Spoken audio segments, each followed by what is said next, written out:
What's up, nerds? Welcome again to NX21 launch week. Today, we're talking about continuous tasks. So what we're going to do is sit down in a repo that's not currently using continuous tasks, get it updated, and get everything wired up. Let's go.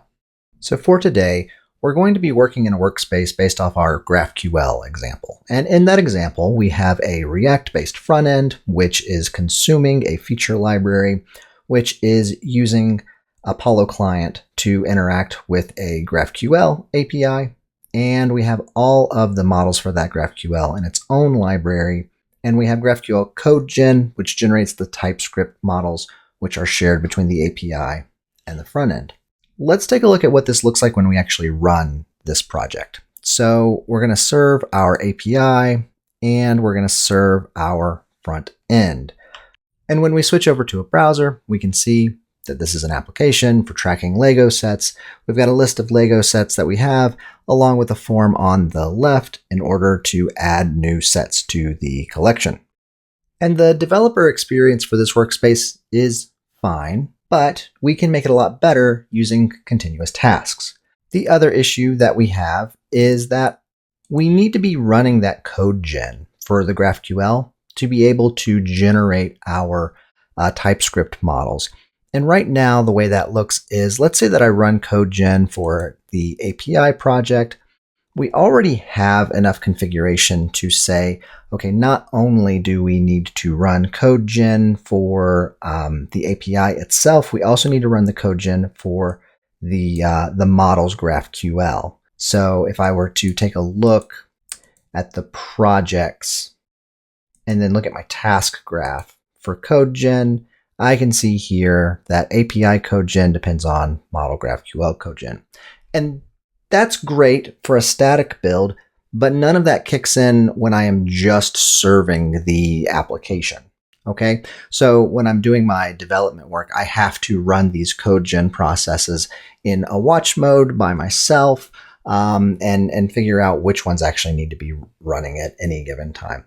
So we've got some room for improvement. Let's see how continuous tasks improve this. I'm going to migrate this workspace up to the latest version of NX21. So I've migrated over to the latest version of NX21.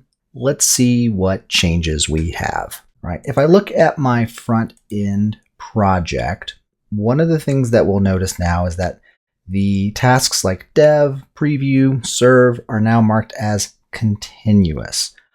So we know that we have continuous tasks available to us because we're using the Vite inferred tasks. Those have been marked continuous for us. So we're already making some progress. Let's also see what this looks like when I run this serve now.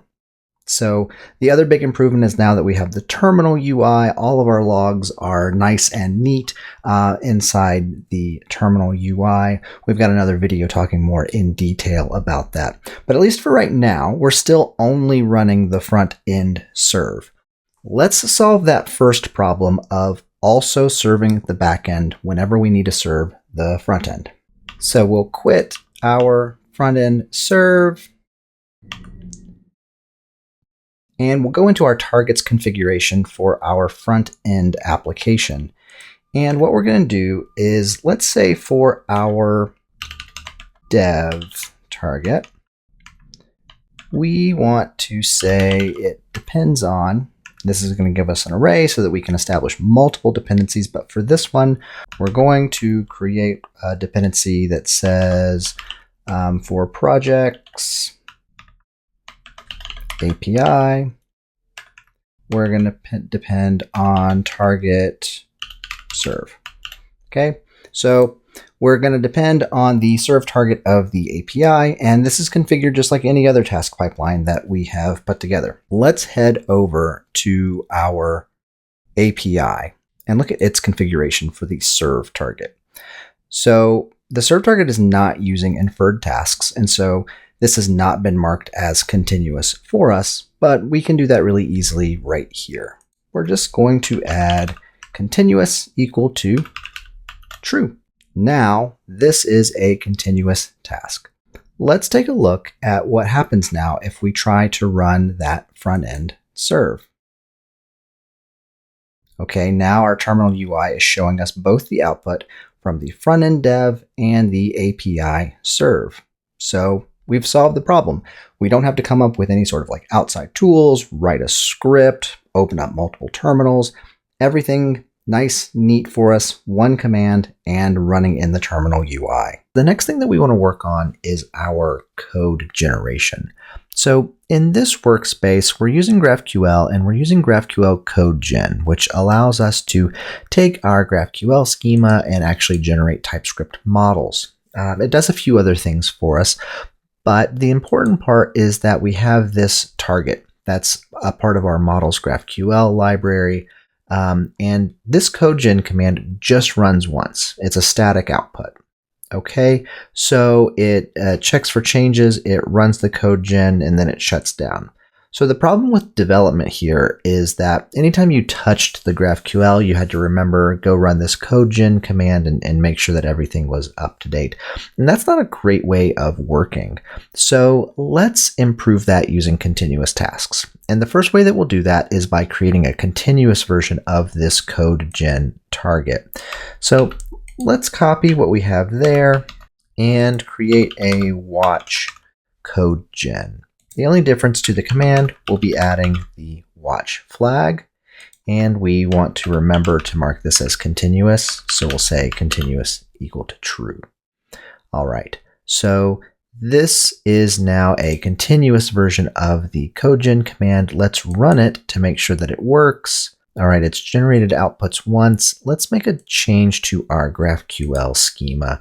So we have an add set mutation. Let's say that we want a remove set, and that will accept an ID, which is an int.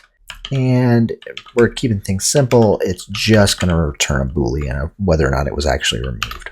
All right, we saved. We generated more outputs. We are confident that our watch code gen command is working now. Let's close out of that. The next thing that we need to do is then go to all the other places where we use code gen and make sure that they have the same change made. We want this watch code gen to be in a few different places. So we're going to copy it here. The first place we're going to go is to feature sets, which is our feature library.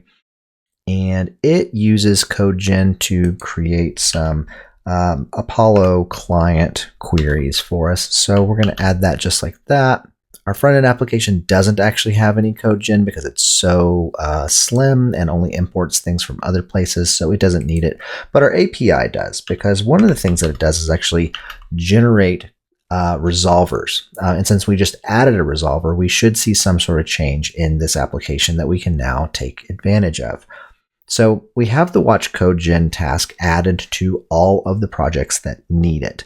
The next thing we want to do is actually start to wire up some dependencies. So what we'll do is we'll go up to our depends on for our serve, and we will say that we want it to run watch code gen to make sure that it's building all of its own TypeScript models.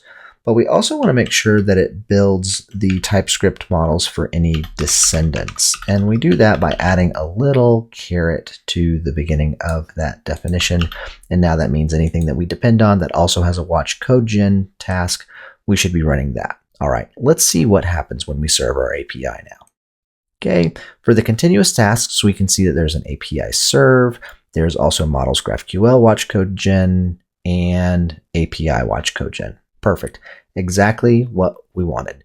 Let's make sure that we can still see changes happening. Let's go to our main TS. Let's go down to where we actually implement our resolvers for our mutations.